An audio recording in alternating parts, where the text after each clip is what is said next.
He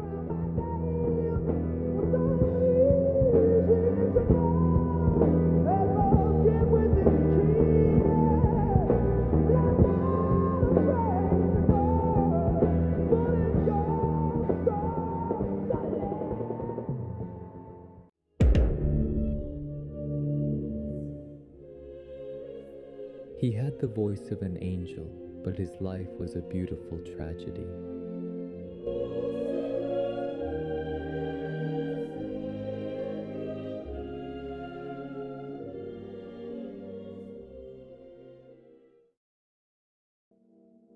Jeff Buckley was born on November 17th, California. His father was singer Tim Buckley, and his mother was Mary Guibert. Before Jeff was born, Tim and Mary separated, and Tim took no part in raising him. Jeff grew up with his mother and was later raised by her husband, Ron Moorhead, whom Jeff considered the true father in his life. While Tim continued his music career and later started another family, Jeff grew up without his father. Jeff met his father only once, when he was 8 years old. Just 2 months later, Tim Buckley died, leaving them no chance to build a real relationship. For years, Jeff focused on playing the guitar and avoided singing publicly, hoping to escape the shadow of his famous father. Everything changed in 1991 at a tribute concert held in Tim Buckley's honor. Jeff stepped up to the microphone, and the moment he began to sing, the audience was left stunned. In 1994, Jeff released his only studio album, Grace. His remarkable 5-octave vocal range captivated listeners and impressed many of the greatest musicians of his generation. That same year, Radiohead was struggling in the studio, and lead singer Thom Yorke had become frustrated while trying to record Fake Plastic Trees. The band took a break to attend one of Jeff Buckley's concerts in London. Thom Yorke was deeply moved by Jeff's emotional performance. After returning to the studio, he recorded Fake Plastic Trees in just 3 takes before breaking down in tears. Despite its success, Jeff sometimes expressed frustration that his cover of Hallelujah overshadowed much of his original songwriting. He hoped to be remembered not only as a remarkable singer, but also as a songwriter and composer in his own right. Before finding fame as a solo artist, he also played music with Danny Carey, who would later become the legendary drummer of the metal band Tool. After Kurt Cobain, the frontman of Nirvana, died by suicide in 1994, Jeff was deeply affected.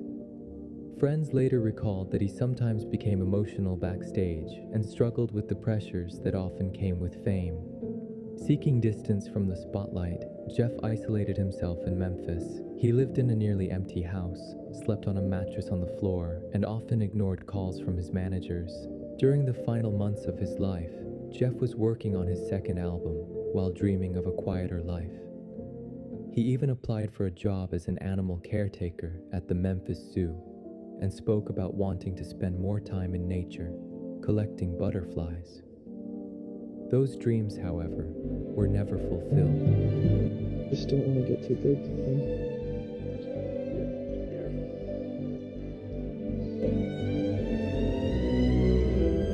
I just want to be remembered.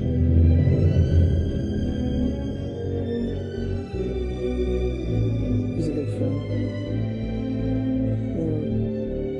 I don't really need to be remembered. I hope the music's remembered.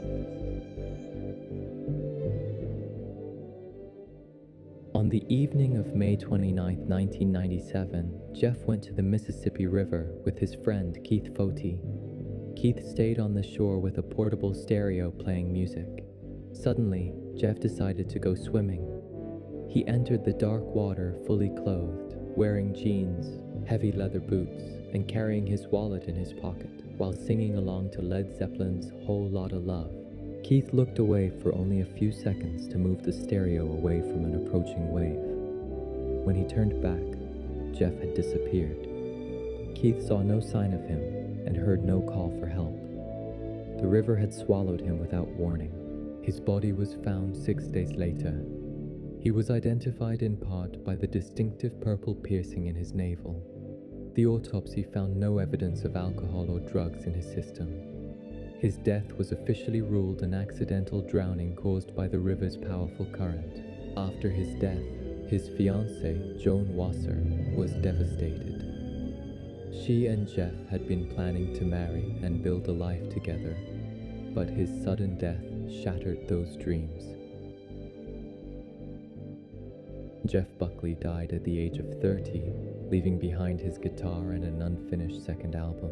Though his life ended far too soon, his voice continues to live on in the hearts of millions around the world.